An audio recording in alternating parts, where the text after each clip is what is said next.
a.m. June 5th, 25-year-old Anthony McNary is asked to leave the mobile gas station on Vernor. The clerk thinks McNary was shoplifting.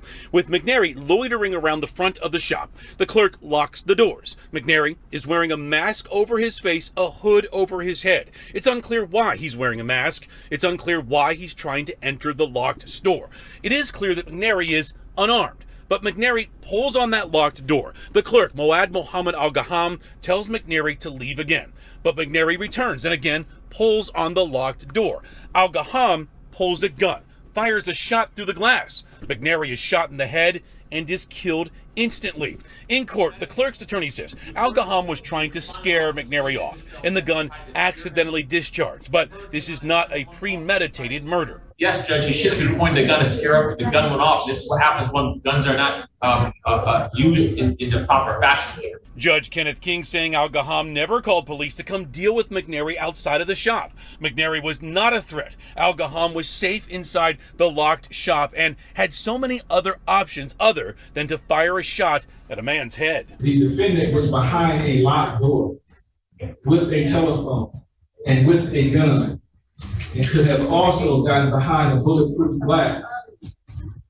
He had any number of options that he could have taken, but he chose a different course of action. Mr. Al-Gaham, today is the date and time set for sentencing. Is there anything you would like to say to the court before the court imposes a sentence?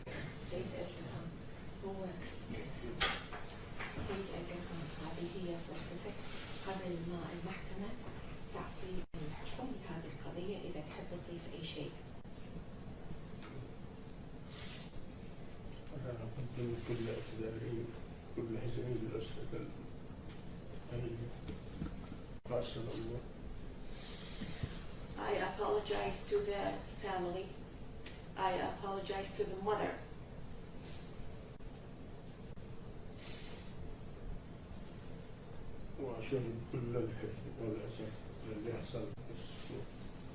I am very remorseful.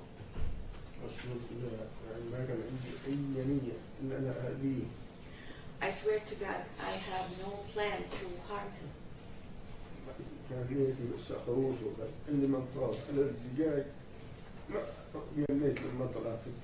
My intention was to get him scared, to get him away. I have no idea how the bullet got out of the firearm.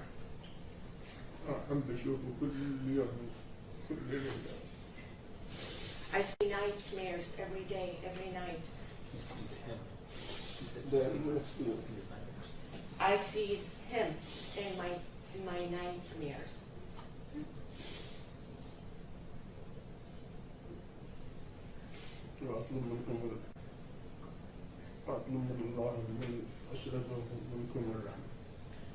I request mercy from the court and from God and from everyone who is hurt in this incident and his family. All right, thank you, Mr. Al-Gaham. The court also notes for the record that I have had an opportunity to also review the comments that Mr. Al-Gaham made in the pre-sentence investigation report, in which he utilized an Arabic interpreter to indicate the following. I am sorry for what happened. I apologize to the mother of the victim. I apologize to the rest of the family of the victim. I had no intention of committing this act. I was not thinking about anything of this sort. My intention was just to scare him. I see the victim every night. I dream about him. I swear it was not my intention to do anything like that. I ask for forgiveness from his family and from God.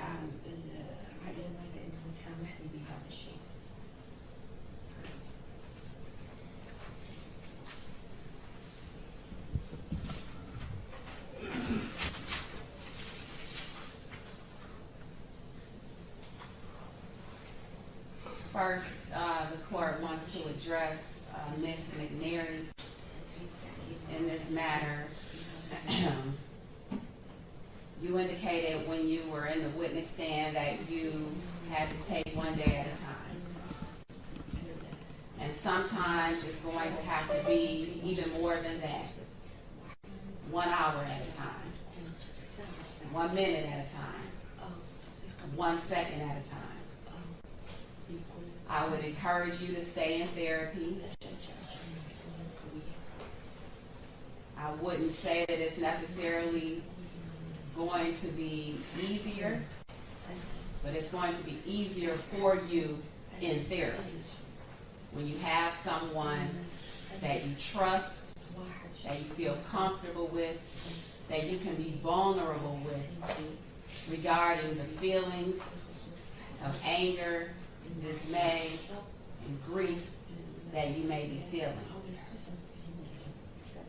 There is no amount of years that this court could impose that is going to bring back Mr. McNary.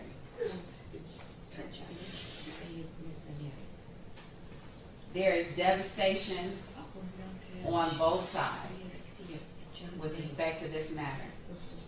There's devastation for the McNary family because they no longer have their son, their brother, their nephew, their cousin, their friend, their neighbor in their physical presence. There's devastation on Mr. Al-Gaham's side. He has children. He has family. He has a wife. He has a child suffering from significant ailments. And it is unfortunate that there will be a significant amount of time that Mr. Al-Gaham will not be present with his family due to the decisions and the choices and the circumstances that he finds himself in today.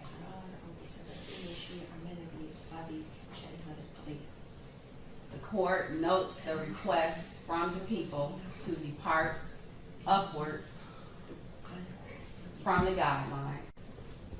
And the court notes the written request from the defense to sentence Mr. Al-Gaham at the bottom of the guidelines. The bottom of the guidelines being 12 years. This court is not inclined to do either. This court will not be departing from the guidelines, and this court will not be sentencing at the bottom.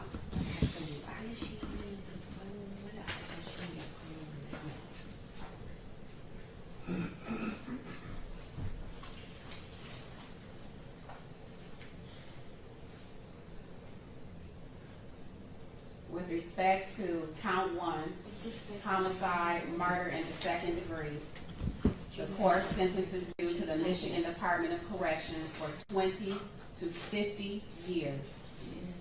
There's jail credit of 730 days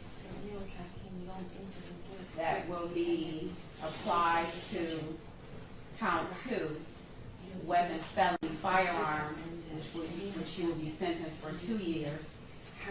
That sentence is to be served consecutive and preceding count 1. Count 2, weapons, felony, firearm, there's jail credit of 730 days.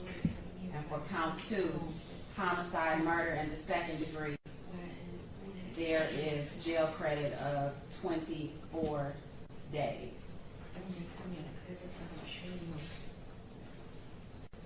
That is a sentence at the top of the guidelines. You must pay a crime victim assessment fee in the amount of $130. Court costs waived. You must pay $136 in state costs. You have the right to file a claim of appeal regarding your conviction and sentence. If you wish to do so, you must do so within 42 days. If you cannot afford to hire an attorney, the court will appoint an attorney and furnish the attorney with portions of the transcript and record necessary to handle your appeal.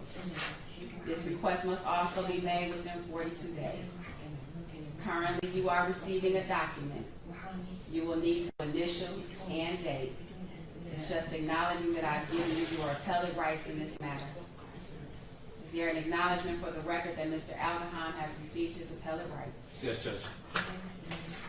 Mr. Al-Gaham is remanded to the Michigan Department of Corrections. Court is in recess on this matter.